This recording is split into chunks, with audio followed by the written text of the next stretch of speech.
आप देख रहे हैं इंडिया टाउन न्यूज, भारत की बात। नमस्कार, स्वागत है आपका हमारे खास बुलेटिन खबरें राजनांदगांव में और मैं हूं आपके साथ आस्था सिंह। चलिए बुलेटिन की शुरुआत करते हैं, लेकिन उससे पहले एक नजर डालते हैं आज की हेडलाइंस पर। चूरिया में बच्चों ने दिखाया खेल कौशल, संकुल स्तरीय खेल में बच्चों की उत्साहपूर्ण भागीदारी। खेल से व्यक्तित्व विकसित होता है, संजय सिन्हा। माइनिंग विवाद पर कंपनी का दावा साफ, 30 मीटर तक ही खनन, लीज क्षेत्र में ही डंपिंग। कलेक्टर बोले संवाद से ही निकलेगा समाधान।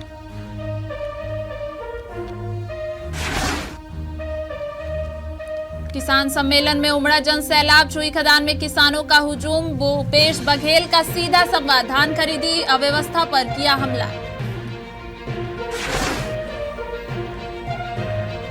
नीट पीजी कोटा विवाद तेज, पीजी सीट फेरबदल पर मेडिकल छात्रों में उबाल। छात्रों का सरकार से पुनर्विचार पर आग्रह।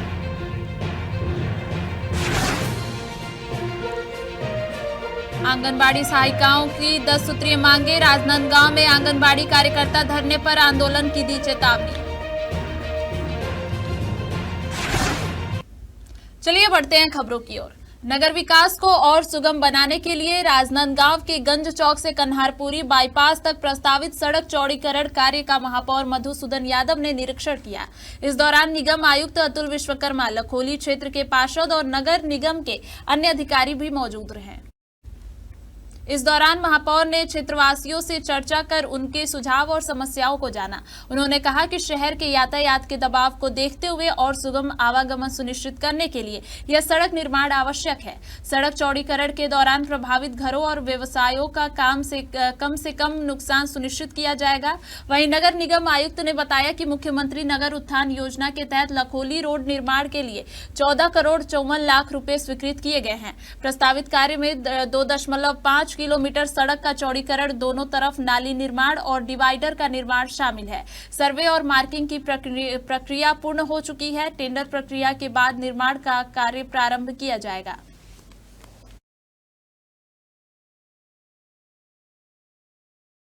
कांग्रेस भवन परिसर में आयोजित किसान सम्मेलन में हजारों किसानों का जन सैलाब उमड़ पड़ा।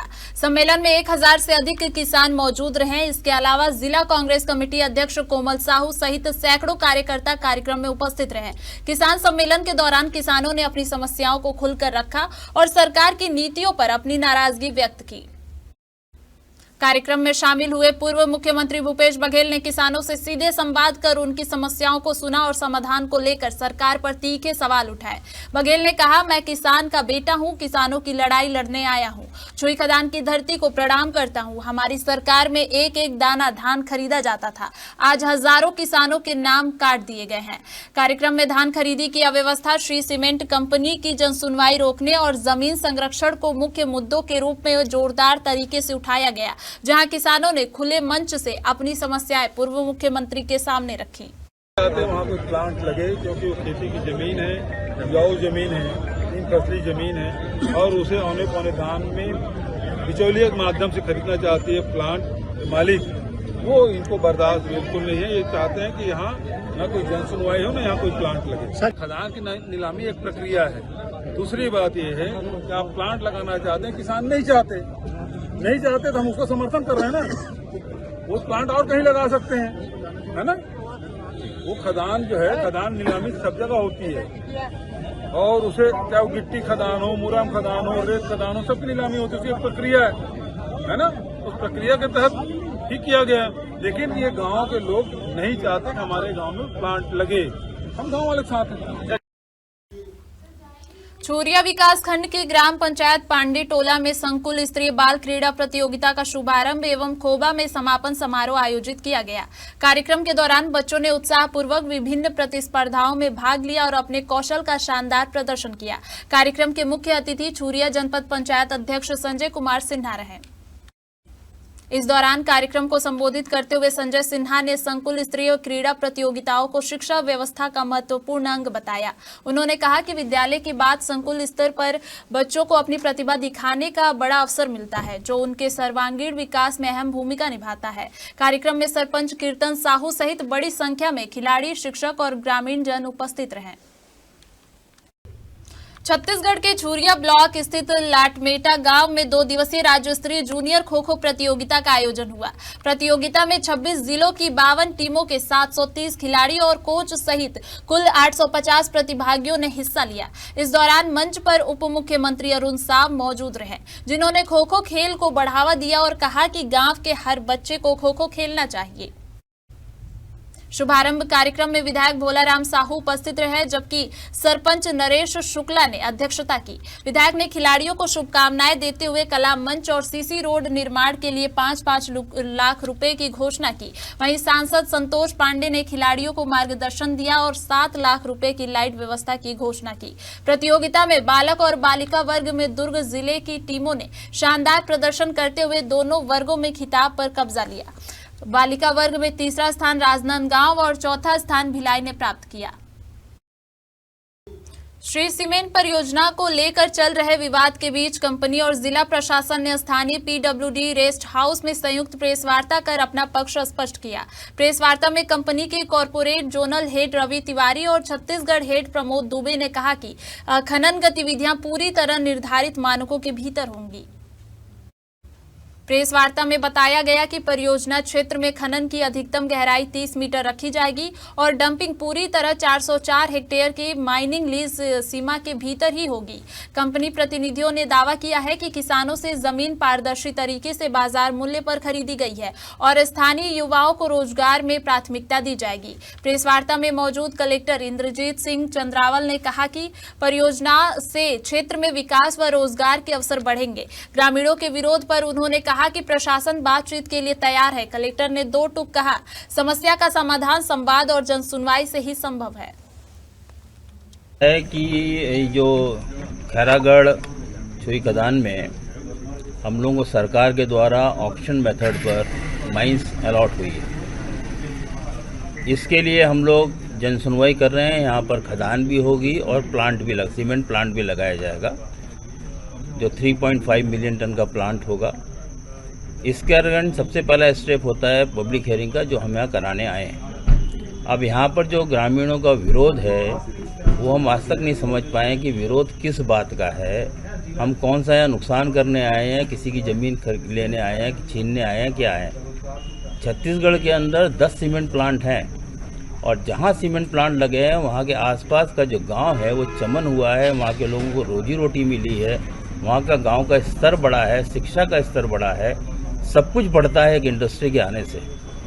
यहाँ पर विरोध का कोई कारण तो मुझे बताए जिसका हम जवाब नहीं दे पाए। सर, जो प्रेस वार्ता हम लोगों ने रखी थी वो इस विषय में रखी थी कि हमें लग रहा है कि काफ़ी कुछ ऐसी भ्रम की स्थिति भी है जिसके चलते कि कुछ समझ का आदान प्रदान भी कम हो रहा है। तो उस भ्रम की स्थिति को दूर करने के लिए क्या वास्तविक वस्तुस्थिति है चीज़ों की और क्या उसके बारे में प्रशासन का या जो कंपनी प्लांट लगाने वाली है उनका क्या कहना है, तो वो स्थिति को दूर करने के लिए और उस गतिरोध को दूर करने के लिए आज प्रेस वार्ता आप मीडिया बंधुओं के माध्यम से हमने रखी थी।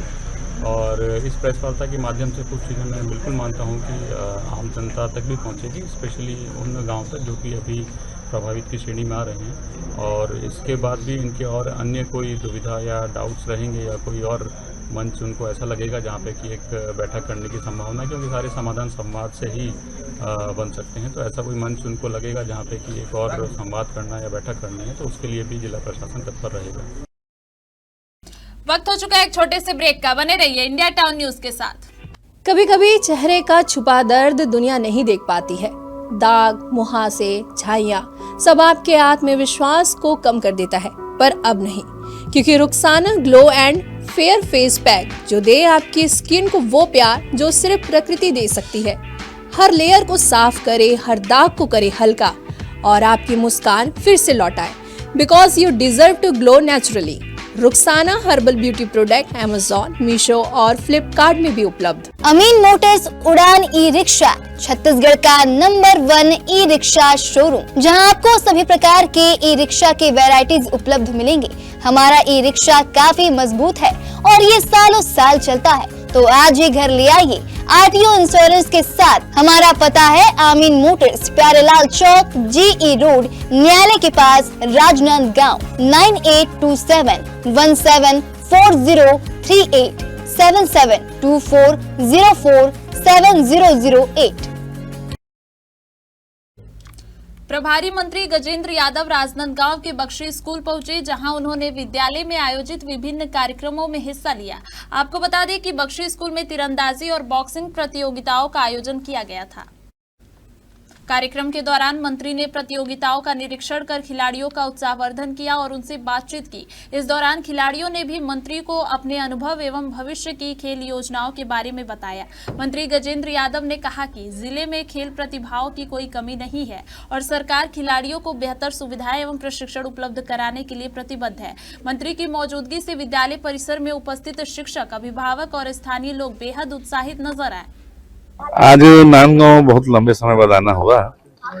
ऐसे तो आना और हुआ है, लेकिन पारिवारिक कार्यक्रमों में वैवाहिक आयोजन में आया हूँ। आज पहली बार शासकीय आयोजन में आया हूँ। एक पहले भारतीय जनता पार्टी के नए नवनियुक्त जो पदाधिकारियों की बैठक हुई, अभी आर्चरी ये कार्यक्रम में आया हूँ। और आज हम लोग डीएमएफ फंड से जो बनने वाले क्या बोलते बॉक्सिंग क्लब का हमने उद्घाटन किया और अभी यहाँ से जिला पंचायत सभागार जाएंगे, जहाँ शिक्षा विभाग के सारे कार्यों की समीक्षा करेंगे। प्रदेश सरकार द्वारा नीट पीजी सीटों के फेरबदल के तहत स्थानीय विद्यार्थियों को मिलने वाला 50% कोटा समाप्त कर दिया गया है। इस निर्णय के बाद से प्रदेश भर के मेडिकल छात्रों में गहरी नाराजगी देखने को मिल रही है।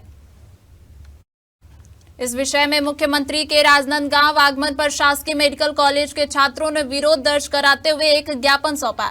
छात्रों ने मांग की है कि पीजी में स्थानीय छात्रों के लिए पूर्व में लागू 50% आरक्षण को यथावत रखा जाए, क्योंकि यह व्यवस्था प्रदेश के मेडिकल विद्यार्थियों को आगे बढ़ने का अवसर प्रदान करती है।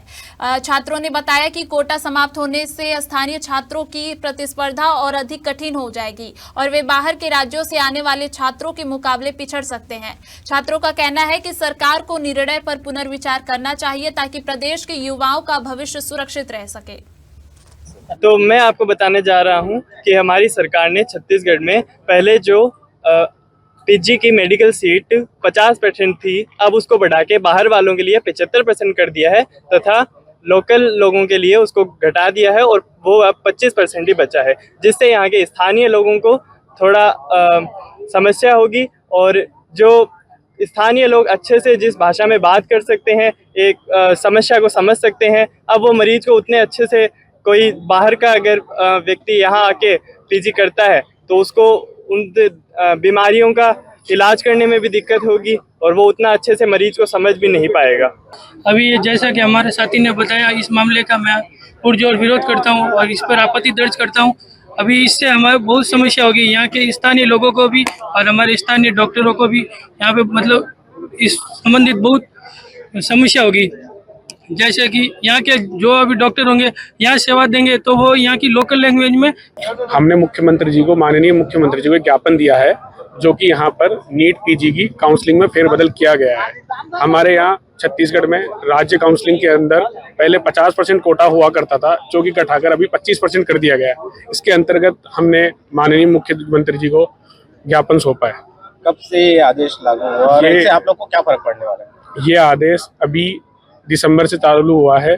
पहले नवंबर तक 50% ही कोटा हुआ करता था, अभी फिलहाल में काउंसलिंग स्टार्ट हुई है। उसके अंतर्गत जो 50% कोटा था उसको घटाकर 25% कोटा कर दिया गया है और 25% कोटा को ओपन कोटा में कन्वर्ट कर दिया गया है। इससे नुकसान कहीं ना कहीं हमें भी है, कहीं ना कहीं छत्तीसगढ़ के लोकल आम जन को भी है। जैसे कि देखा जाता है तो यहाँ के लोकल लोग जो यहाँ से पीजी करेंगे वो यहाँ लोकल लोगों को सर्विस देंगे, वैसे ही जो बाहर के लोग आएंगे बाहर की सीटों पे वो अपना पीजी करेंगे और बाहर चले जाएंगे। उससे यहाँ के जो लोकल लोग हैं उनको उनकी सर्विस या मिलने में थोड़ी परेशानी होगी। क्या मांग कर रहे हैं? मांग यही करते हैं कि जो पहले यथावत था उसी को आगे किया जाए। छत्तीसगढ़ की आंगनबाड़ी कार्यकर्ता और सहायिकाओं ने सरकार के खिलाफ मोर्चा खोल दिया है। प्रदर्शनकारी अपनी लंबित मांगों को लेकर धरने पर हैं। इसी कड़ी में आंगनबाड़ी कार्यकर्ता और सहायिकाओं ने अपनी 10 सूत्रीय मांगों को लेकर राजनांदगांव कलेक्टर परिसर में के सामने 3 दिवसीय हड़ताल शुरू कर दी है। आंगनबाड़ी सहायिकाओं का कहना है कि इससे पहले भी उन्होंने अपनी मांगों को लेकर आंदोलन और धरना दिया था, लेकिन केंद्र सरकार उनकी समस्याओं की ओर ध्यान नहीं दे रही है। सहायिकाओं का कहना है कि अगर उनकी मांगों को अनदेखा किया गया तो वे भविष्य में और उग्र आंदोलन करने के लिए बाध्य होंगी। उन्होंने सरकार से तुरंत उनकी मांगें पूरी करने की अपील की है। आपको बता दें कि आंगनबाड़ी कार्यकर्ताएं लंबे समय से अपनी मांगों को सरकार के सामने रख रही हैं, पर राज्य और केंद्र सरकार की तरफ से सकारात्मक जवाब न मिलने पर कार्यकर्ताओं में नाराजगी और असंतोष है। हम लोग 10 सूत्री मांग को लेकर हड़ताल कर रहे हैं। आज हड़ताल का दूसरा दिन है। कल हम लोग रैली भी निकालेंगे, कलेक्ट्रेट से यहाँ से निकलेगी रैली। हम लोग अपनी 10 सूत्री मांगों को लेकर सरकार के सामने हर साल हड़ताल करते हैं, लेकिन सरकार हमारा 2018 से केंद्र सरकार हमारी कोई मांगे पूरा नहीं कर रही है। राज्य सरकार तो थोड़ा ध्यान दिए थे, लेकिन केंद्र सरकार तो ध्यान ही नहीं दे रही है। हम केंद्र सरकार के ऊपर सबसे ज्यादा हमारा फोकस उन्हीं के ऊपर है। हम हड़ताल उन्हीं के ऊपर ज्यादा ध्यान कर रहे हैं। हम लोगों का न्यूनतम वेतन 26,000 मिलना चाहिए। हमें मजदूर का दर्जा भी नहीं मिलता है। कम से कम जो श्रम संहिता लागू की है उन श्रम संहिता को हटा दिया जाए। हम मांग में रखे हैं हमारी ग्रेजुएटी पेंशन की योजना है। मितानिन दिवस के अवसर पर ग्राम पंचायत गर्रापार में स्वास्थ्य कर्मियों का सम्मान समारोह आयोजित किया गया। इस अवसर पर मितानिन दीदी, एएनएम और सीएचओ को उनकी स्वास्थ्य सेवाओं में योगदान के लिए साड़ी और श्रीफल भेंट कर सम्मानित किया गया। समारोह में ग्रामवासियों ने स्वास्थ्य कर्मियों के निरंतर प्रयासों और ग्रामीण स्वास्थ्य सेवा में उनके अमूल्य योगदान की प्रशंसा की। कार्यक्रम में मुख्य रूप से सरपंच अजय साहू, उप सरपंच नीलम कुर्रम, पंच कविता सिन्हा, रैनबाई मंडावी और बच्चे बड़ी संख्या में उपस्थित रहे। इस दौरान वक्ताओं ने अपने संबोधन में कहा कि मितानिन, एएनएम और सीएचओ ग्रामीण स्वास्थ्य तंत्र की मजबूत कड़ी हैं, जो घर घर स्वास्थ्य जागरूकता और सेवाएं पहुंचाने में महत्वपूर्ण भूमिका निभाती हैं। उनकी निस्वार्थ सेवा भावना के कारण ही गांव में स्वास्थ्य सुविधाओं का सुचारू संचालन संभव हो पाया है। ग्राम पंचायत गर्रापार की ओर से सभी स्वास्थ्य कर्मियों का आभार व्यक्त करते हुए उनके उज्जवल भविष्य की कामना की गई और उनके प्रत्येक कार्य में सहयोग प्रदान करने का विश्वास दिलाया गया।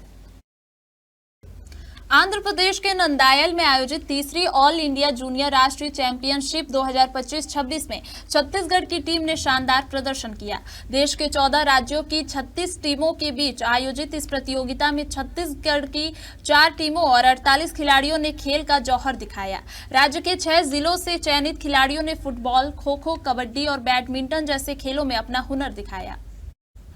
आपको बता दें कि फुटबॉल और बैडमिंटन में प्रथम स्थान प्राप्त करने वाले खिलाड़ियों के साथ खो-खो और कबड्डी में प्रदेश के खिलाड़ियों ने द्वितीय स्थान हासिल किया। खिलाड़ियों के शानदार प्रदर्शन के उपरांत रायपुर लौटने पर छत्तीसगढ़ विधानसभा अध्यक्ष डॉक्टर रमन सिंह ने सभी खिलाड़ियों का अपने निज निवास में सम्मान किया और उन्हें उज्जवल भविष्य की शुभकामनाएं दी। इस अवसर पर पूर्व विधानसभा अध्यक्ष धर्मलाल कौशिक भी मौजूद रहे। समारोह का संचालन राजनांदगांव भाजयुमो के जिलाध्यक्ष मोनू बहादुर सिंह ने किया।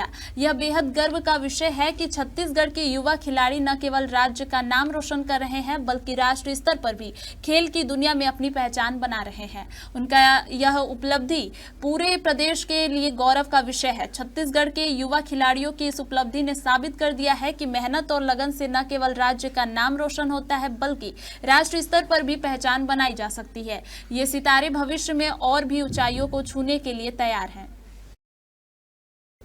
राजनांदगांव जिले में राज्य में सबसे अधिक रकबा समर्पण का काम किया गया है। जिले के 5,781 किसानों ने 481.87 हेक्टेयर जमीन समर्पित की है। किसानों द्वारा रकबा समर्पण करने से कोचियों और बिचौलियों पर रोक लगेगी और समर्थन मूल्य पर धान की खरीदी सुचारू रूप से होगी। आपको बता दें कि समर्थन मूल्य पर धान खरीदी के लिए जिले में 1,31,437 किसानों ने 1,49,402 हेक्टेयर भूमि का पंजीकरण कराया है। कलेक्टर जितेंद्र यादव ने बताया कि 15 नवंबर से शुरू हुई खरीदी केंद्रों में अब तक किसान 1,10,000 क्विंटल से अधिक धान बेच चुके हैं। उन्होंने कहा कि रकबा समर्पण से अवैध धान रखने वाले कोचियों की गतिविधियों पर अंकुश लगेगा। दरअसल जिले में अवैध धान रोकने के लिए प्रशासन लगातार कार्रवाई कर रहा है। अब तक 152 प्रकरणों में 18,983 क्विंटल अवैध धान जब्त की जा चुकी है। इसके साथ ही कोचियों के 11 वाहन भी जब्त किए गए हैं। प्रशासन ने अवैध धान बेचने में संलिप्त कोचियों और बिचौलियों के खिलाफ आपराधिक प्रकरण दर्ज किए गए हैं। कलेक्टर ने किसानों से अपील की है कि वे रकबा समर्पण और समर्थन मूल्य पर धान बिक्री में सहयोग जारी रखें ताकि अवैध धान के कारोबार पर पूरी तरह रोक लग सके। देखिए साहब, धान खरीदी हमारे जिले में पिछले 15 तारीख से चल रही है। इस संबंध में किसानों द्वारा 1,10,000 क्विंटल से ज़्यादा धान बेचा जा चुका है और इसके संबंध में जो कोचियों पे कार्रवाइयाँ हो रही है उसमें हमने किसानों से आह्वान किया कि कोचियों की अगर कमर तोड़नी है तो किसान भाइयों के बिना संभव नहीं है। तो किसान जिनके खेत में जितना धान बुआ है उससे बचे हुए क्षेत्र को अगर वो रकबा समर्पण कर देते हैं तो जो दूसरे कोचिए हैं उनको अपना धान खपाने का मौका ही नहीं मिलेगा। हमने जो पिछले कुछ दिनों में जो कार्रवाइयाँ की और जो पाया उसमें यही पाया कि जिन कोचियों के पास अवैध धान है उनके पास खेत नहीं है या वो इस फिराक में है कि दूसरों के खेत के रकबे में हम अपनी धान को यूज कर लेंगे। तो इस संबंध में किसानों के द्वारा बहुत ही पॉजिटिव रिस्पॉन्स आया। हमारे खास बुलेटिन खबरें राजनांदगांव में फिलहाल इतना ही। देखते रहिए इंडिया टाउन न्यूज, भारत की बात। नमस्कार।